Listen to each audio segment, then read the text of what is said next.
Bonjour mon frère, ma sœur, je suis dans une immense joie de partager avec toi la graine de semence que le Seigneur a pour nous, la parole de la vérité que le Seigneur prend plaisir à révéler à tous ses enfants. Alléluia, cette parole qui est écrite sur les tables de nos cœurs lorsque nous recevons Jésus-Christ comme Sauveur et Seigneur. Amen. Nous allons lire 2 passages aujourd'hui. Le Seigneur veut nous parler d'un mystère de sa parole. Il veut nous partager un mystère de sa parole. Nous allons lire le livre de Luc, le chapitre 8, et nous allons lire le verset 5 au verset 11. C'est un passage que nous connaissons très bien, mais nous allons quand même le lire. Un semeur sortit pour semer sa semence. Comme il semait, une partie de la semence tomba le long du chemin. Elle fut foulée aux pieds, et les oiseaux du ciel la mangèrent. Une autre partie tomba sur le roc. Quand elle fut levée, elle sécha parce qu'elle n'avait point d'humidité. Une autre partie tomba au milieu des épines. Les épines crurent avec elle et l'étouffèrent. Une autre partie tomba dans la bonne terre et quand elle fut levée, elle donna du fruit au centuple. Après avoir ainsi parlé, Jésus dit à haute voix, « Que celui qui a des oreilles pour entendre, entende.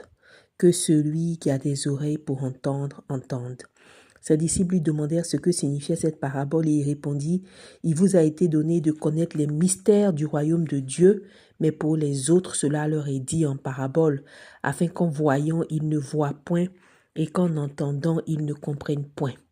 Voici ce que signifie cette parabole. La semence, c'est la parole de Dieu. Amen.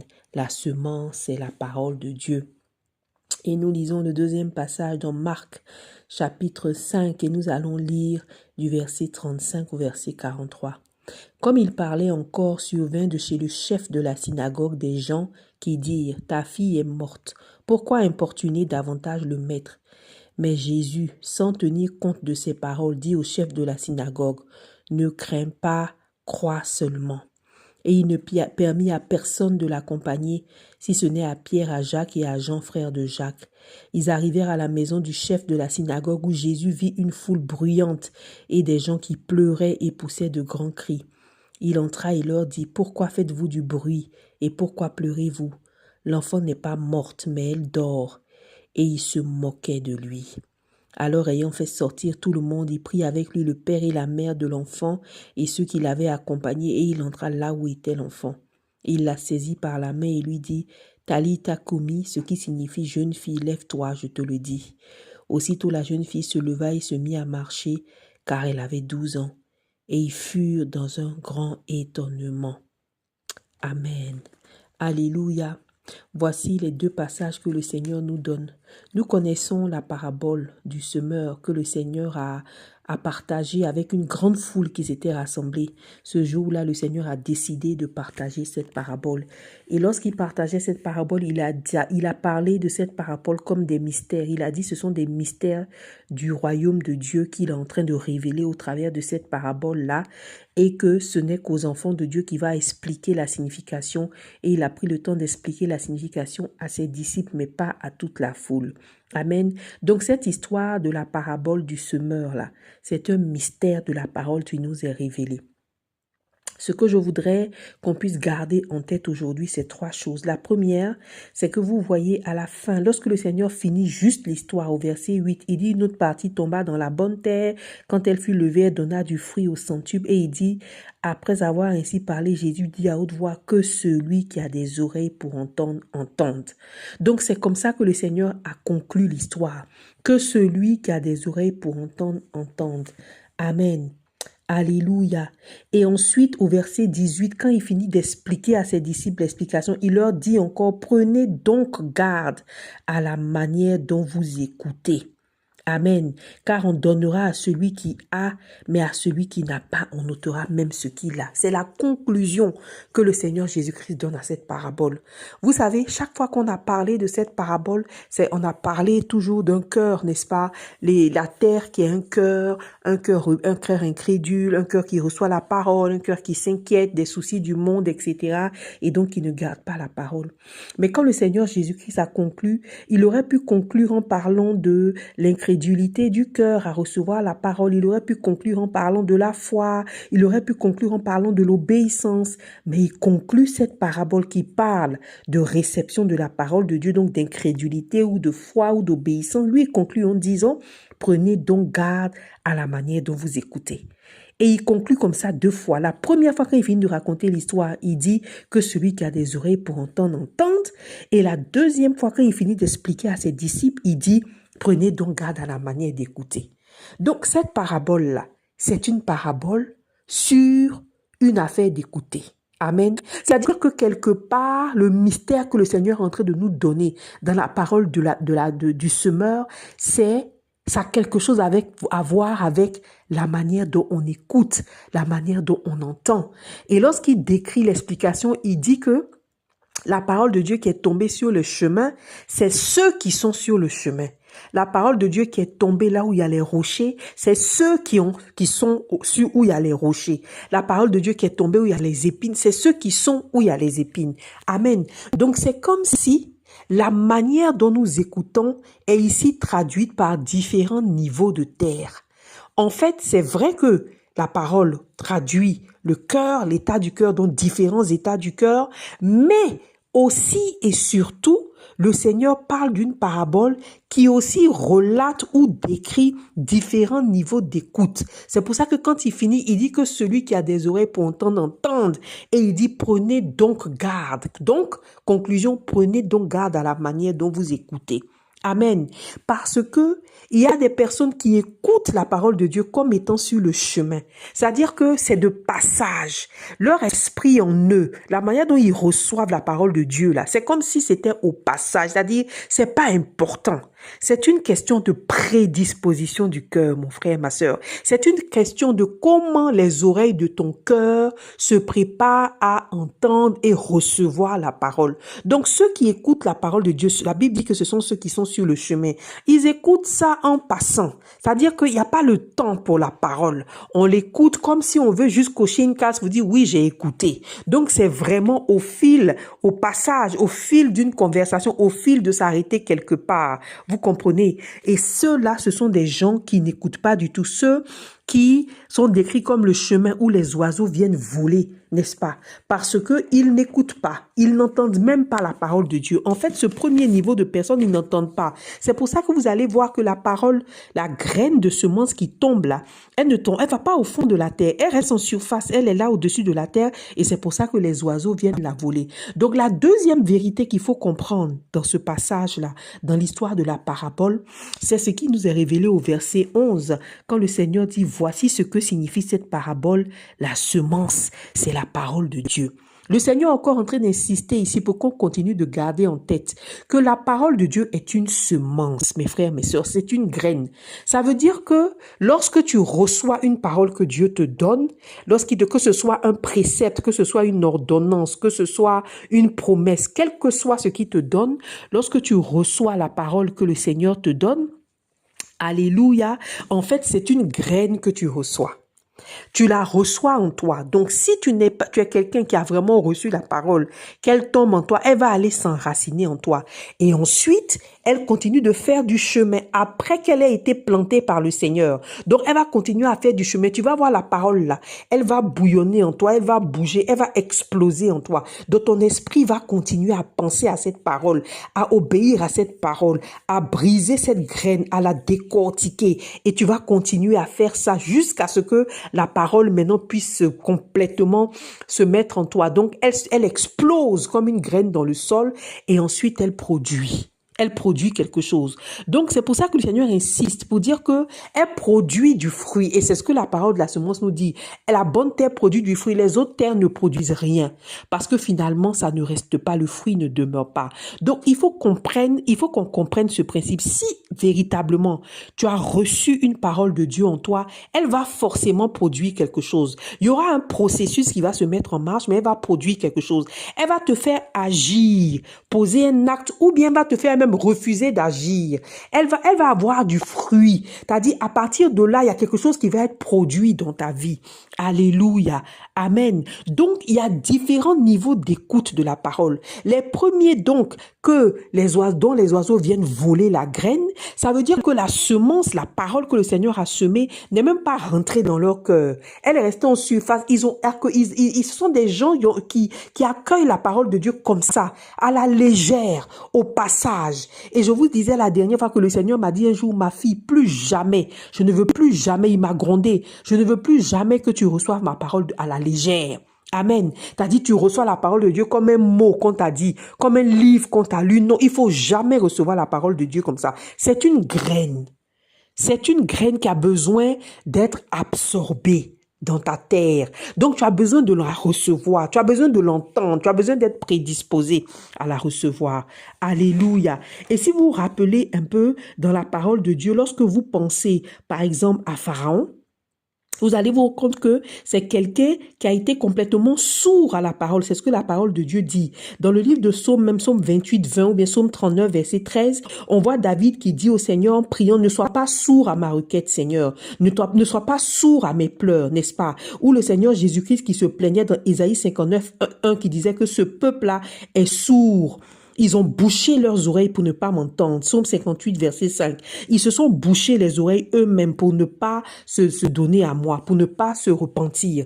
Donc, il y a cet élément-là où, quand tu as les gens qui sont sur le chemin, c'est-à-dire, ils sont sourds à la parole. C'est-à-dire, eux-mêmes, ils décident de se boucher les oreilles parce que la parole n'a pas tant d'importance pour eux. Donc, ils prennent ils font semblant d'écouter, mais en fait, ils n'écoutent pas. Eux-mêmes, ils sont sourds à cette parole. Alléluia. Et c'est pour ça que les oiseaux peuvent venir prendre la graine parce qu'elle ne rentre nulle part. Elle n'a rien où tomber parce qu'il n'y a même pas d'écoute. Il n'y a même pas une tendance à vouloir écouter. Et c'est ce que Pharaon était. La Bible dit que Moïse est venu lui parler, mais qu'est-ce qui se passait? Lorsqu'il voit des miracles, c'est-à-dire quelqu'un qui voit des choses se passer, même qui font peur dans son pays.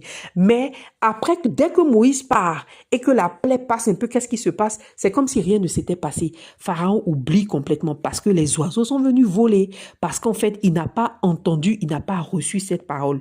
Par contre, si vous vous souvenez dans le livre de Jonas, chapitre 3, versets 4 et 7, où Jonas est parti parler à Ninive, la Bible dit qu'il a parlé, il a prêché dans Ninive. Et à un moment donné, la prédication de Jonas est arrivée aux oreilles du roi. Et qu'est-ce que le roi de Ninive a fait? On dit il allait se mettre, il a porté le sac, la cendre pour demander pardon à Dieu. Voilà quelqu'un qui a reçu la parole de Dieu dans son cœur. Il l'a entendu et il l'a reçu. Donc, c'était pas quelqu'un sur le chemin. Il n'a pas entendu cette parole comme en passant. Il a pris, c'était important pour lui. Quand il a entendu, ça l'a alarmé. Il s'est arrêté. Amen. Donc, il n'était pas en train de continuer son chemin. Il s'est arrêté en entendant la parole. Alléluia. Voici le premier niveau. Le deuxième niveau, c'est des gens qui entendent la parole et qui apparemment c'est comme s'ils reçoivent la parole, mais en fait il y a des rochers. Donc ce sont des gens qui vivent continuellement avec des rochers, c'est-à-dire que quand la tentation vient, ça ne peut pas rester. Quand la tentation vient, la parole part. Ça, c'est leur manière d'écouter. Ils écoutent, ils entendent, mais ça va pas très loin. C'est toujours en surface. C'est pour ça que le rocher tue en fait et étouffe parce que ça ne va pas loin. La parole n'est pas reçue dans le cœur. Ils entendent, contrairement aux autres comme Pharaon qui n'entendent pas du tout. Ils entendent, mais ils n'écoutent pas. Ils ne reçoivent pas. Parce que la parole de Dieu décrit l'écoute comme accepter, acquiescer, recevoir. Si vous lisez Jean 17, le Seigneur dit, mes brebis écoutent ma voix. Alléluia. Proverbe 4, 10 dit, mon fils, écoute-moi et reçois mes paroles. Parce que écouter, là, normalement, c'est recevoir la parole dans ton cœur, recevoir la graine en toi, l'accepter, en fait. Et si on va basculer maintenant dans l'histoire de Jairus, vous allez voir l'histoire de quelqu'un, en fait, qui a écouté, qui a accepté et qui a reçu ce que Jésus lui disait. Parce que il est venu chercher le Seigneur Jésus-Christ au moment où sa fille était gravement malade, elle n'était pas encore morte. Et pendant que le Seigneur Jésus venait sur le chemin, il a été retardé. Et quand il a commencé à partir, les gens sont venus de la maison de Jairus pour lui dire non, mais Jairus, c'est pas la peine, laisse le maître, ne viens plus le chercher, ne le laisse pas venir pour rien parce que de toute façon, ta fille est déjà morte. Et lorsque vous regardez ce verset-là, je vous dis, je trouve cette histoire de Jairus très fascinante. Et comment est-ce que Jairus a réagi? Parce que lorsque vous prenez un peu cette histoire, que vous lisez au verset 35, la Bible dit, comme il parlait encore, survint de chez le chef de la synagogue des gens qui disent, ta fille est morte, pourquoi importuner davantage le maître? Donc, la petite était morte. Il n'y avait plus besoin que Jésus-Christ se déplace. Et au verset 36, la Bible dit, mais Jésus, sans tenir compte de ces paroles, dit au chef de la synagogue, ne crains pas, crois seulement. Donc, voici la graine que le Seigneur Jésus-Christ donne à Jairus. Au moment où on vient lui dire, ta fille est morte, c'est fini. Il n'y a plus d'espoir. Il n'y a rien. Il est brisé. Sa fille est morte. Il était venu chercher Jésus-Christ au moment où sa fille était encore vivante.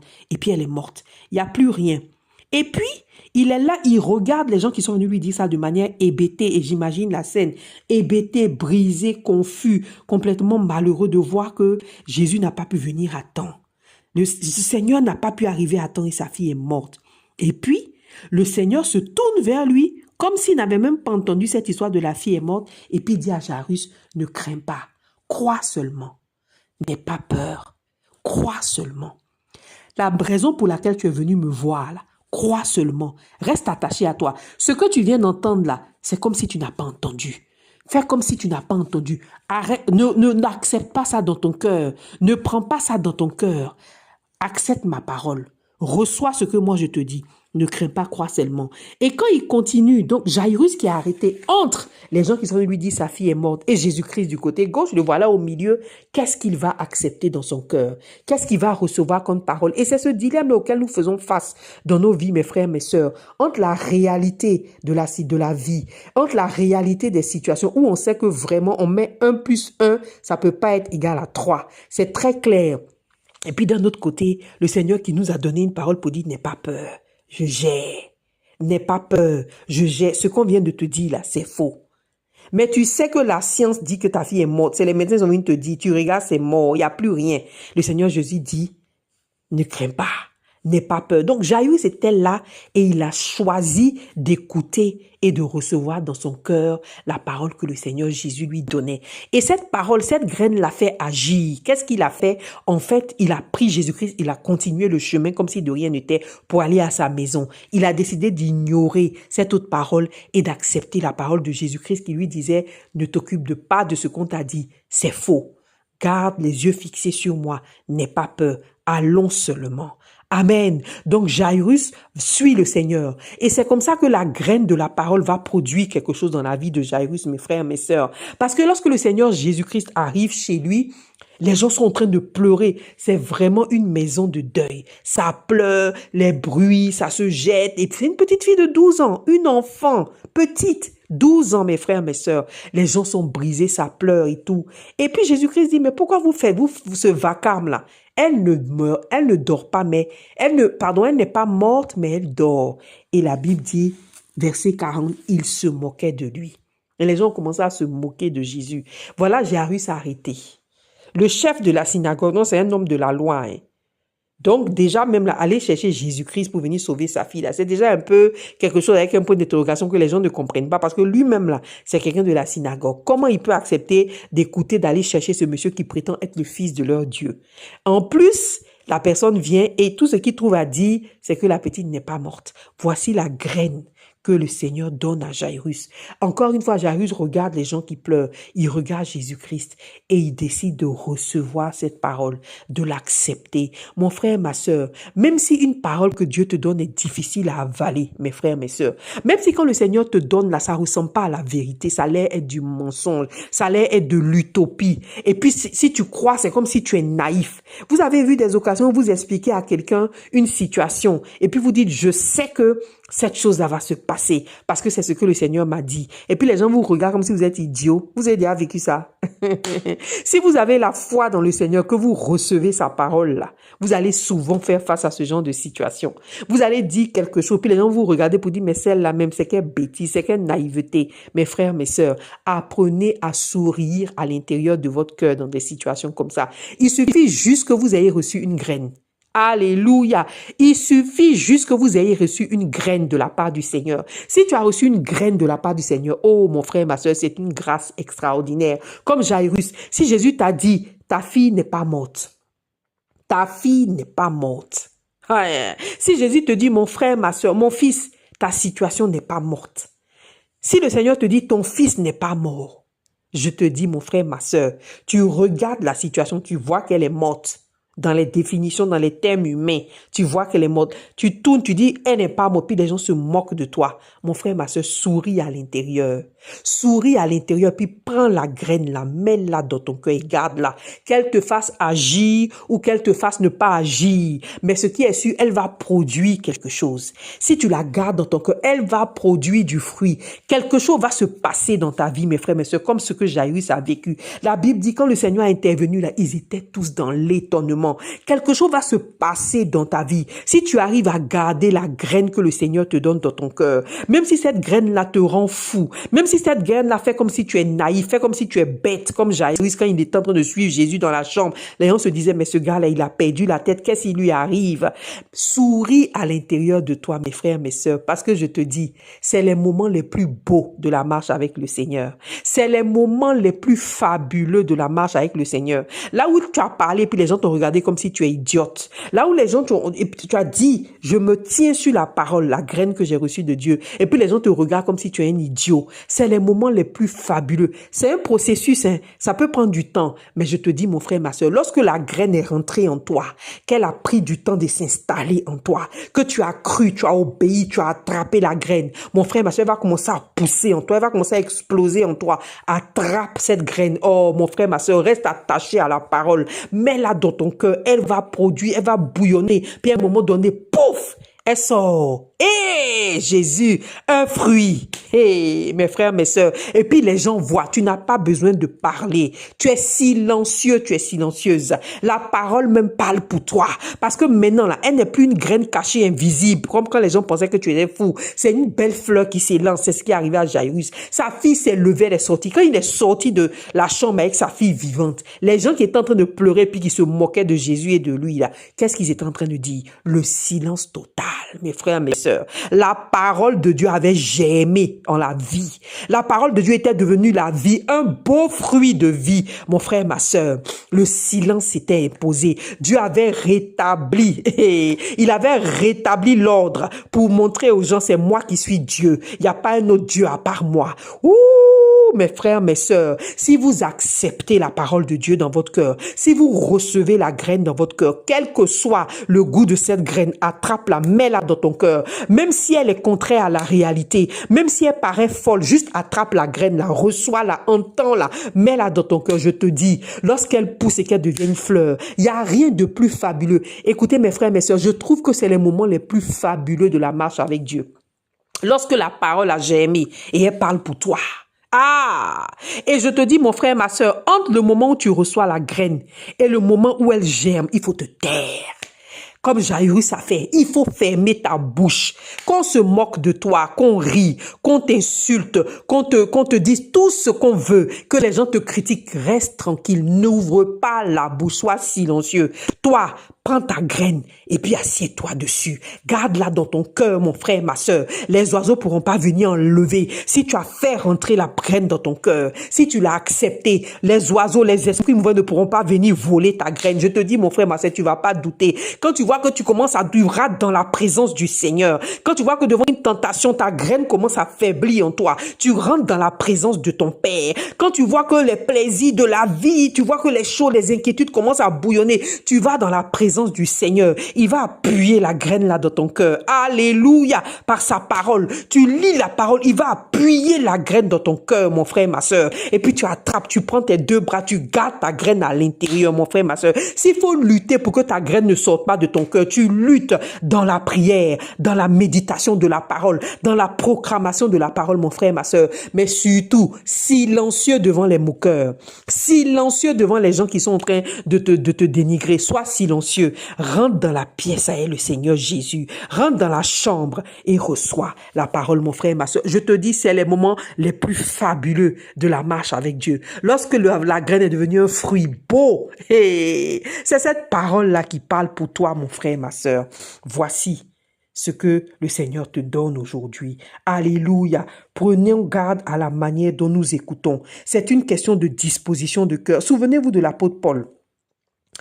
Il était dans Actes chapitre 9, versets 4 à 6. La Bible dit, le Seigneur Jésus lui a apparu. Et le Seigneur Jésus lui a dit, quoi? Pourquoi me persécutes-tu?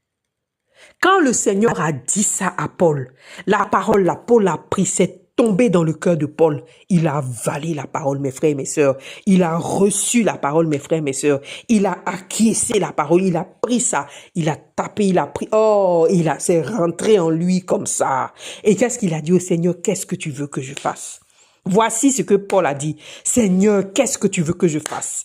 Un monsieur qui avait cherché à tuer les enfants de Dieu, poursuivi les enfants de Dieu dans les pays même, hors de leur pays même d'origine, les poursuivre, aller les attraper dans leur maison, les jeter en prison. Il en avait fait sa fierté. Et puis le Seigneur lui apparaît et dit, pourquoi me persécutes-tu? Et tout de suite, Paul reçoit la parole. Il n'y a pas de rejet. Il ne bouge pas ses oreilles pour ne pas entendre. Il ne fait pas la sourde oreille. Son cœur est prédisposé, mon frère, ma soeur. Il reçoit la parole dans son cœur. Et il dit au Seigneur, qu'est-ce que tu veux que je fasse? Oh, mes frères, mes sœurs, cette parole-là a germé dans la vie de Paul pour produire des fruits, pour produire d'autres personnes, pour produire la croissance du royaume de Dieu, mes frères, mes sœurs. Quel miracle dans la vie de Paul. Quelle abondance. Quelle énergie. Oh, ce qu'il a fait pour le royaume de Dieu, ce monsieur, mes frères, mes sœurs. La parole a germé en lui comme ça, parce qu'il a accueilli la parole. Il n'a pas discuté avec Dieu. Mais la même chose est arrivée au roi Nebuchadnezzar. Dieu lui a apparu, et puis Dieu lui a dit, mais pourquoi tu te glorifies? Dans Daniel chapitre 4. Daniel lui a dit, mon roi, s'il te plaît, tu as fait un rêve où Dieu t'a montré ce qu'il va faire. Je te demande simplement de changer. Je vous dis, Daniel a presque supplié Nebuchadnezzar, Daniel 4, 27, pour dire, change.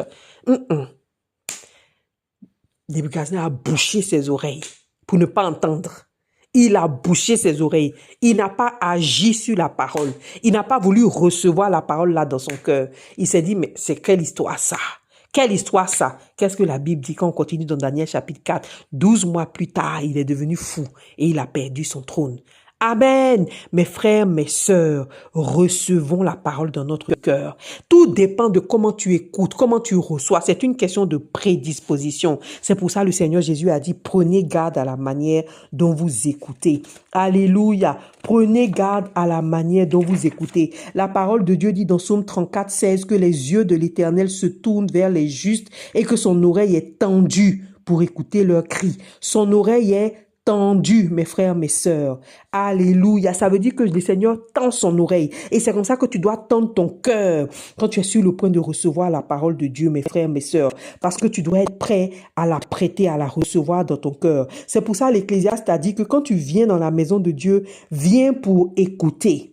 Viens pour écouter plutôt que pour offrir des sacrifices. Il est préférable de se rendre dans la maison de Dieu pour écouter. Ecclésiaste 4, verset 17. Mes frères, mes sœurs, c'est une question de prédisposition des oreilles de ton cœur à recevoir la parole. Et voici comment Paul a reçu la parole dans son cœur. Elle est rentrée et que Nebuchadnezzar a rejeté la parole. Il ne l'a même pas entendue. C'est la différence entre les cœurs qui reçoivent et là où la graine reste en surface. Parce que quand elle reste en surface, forcément, elle va dire, soit le diable va voler, soit elle va être étouffée, soit quelque chose va se passer parce qu'elle reste en surface de ton cœur. Comment tu peux laisser une parole que le Seigneur sort de sa bouche rester à la surface de ton cœur, mon frère, ma sœur? Comment on peut prendre à la légère la parole que Dieu donne? Repends-toi, mon frère, ma sœur, et saisis la parole. C'est une semence. Elle va grandir, elle va pousser en toi. Elle va produire jusqu'à une plantation. La graine peut produire. Tout dépend de comment tu l'as reçue et de la foi. Elle peut produire. Mes frères, mes sœurs, la parole de Dieu, la graine là, c'est la graine qui peut produire plantation, une forêt vaste comme ça, une seule graine. Parce que tout dépend de cœur, de comment tu l'as reçu. C'est ça qui fait la capacité de cette graine-là à se multiplier. C'est pour ça que Jésus a dit, il y a d'autres qui produisent 100, d'autres qui produisent 40. La même graine, il y a d'autres qui produisent 10, il y a d'autres qui produisent 40, d'autres qui produisent 100. Parce que ça dépend de comment tu as reçu. Ça dépend pas de la graine. Parce que la graine qui tombe là, elle a la capacité de devenir million. Le fruit est grand. Elle a la capacité de se reproduire, de se multiplier, mes frères, mes sœurs. Mais tout dépend de comment tu écoutes, comment tu la reçois.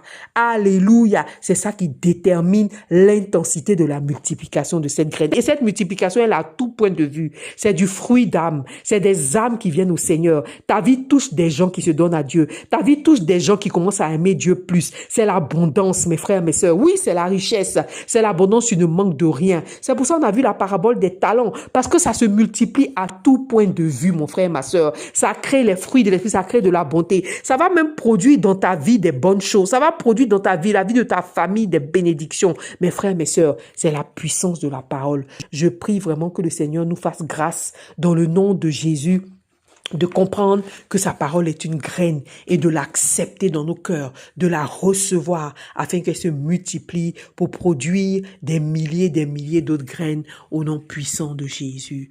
Amen.